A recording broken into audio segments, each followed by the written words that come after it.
Integrationsrådsformanden er fortørnet over, at du melder ud, at det er palæstinenser, og det er somalier, der står bag det, og at de går efter danskere. Hvad siger du til den kritik? Så gangster. Ja, jeg synes jo, det er lidt trist. Hvorfor? Altså, jamen, fordi at det er trist, at sandheden ikke må ses. Det er trist, at vi skal have et fællesskab, der består af tavshed omkring det, der i virkeligheden sker.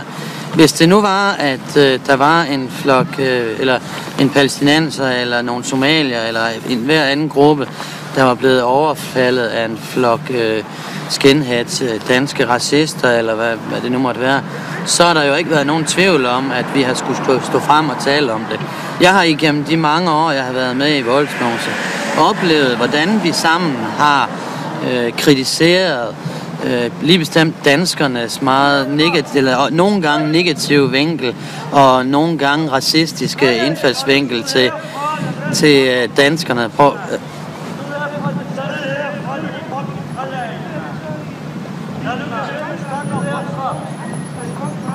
Hvad sker der lige nu? Der står 2 palæstinenser og råber, at jeg skal skride herfra. Skide danskere, råber de. Men er det her omvendt racisme, mener du? Altså, nu ved jeg ikke, hvad de mener med skide danskere, men der er vel et eller andet i det.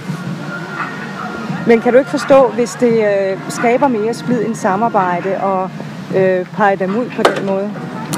Og nu kaster de med sten. Er det samarbejde, de snakker om? Hvis det er samarbejde, så ved jeg ikke, hvad det er. Hvad mener du, der skal gøres? Jeg mener, at grupperne må til at tage sig af sine landsmænd og få forklaret, at et samarbejde bør være reelt, og at det bør være i respekt for hinanden. Hvad vil du sige til Integrationsrådet? Og de fortsætter med at kaste med sten. Ja, jeg tror, vi skal se at skrive.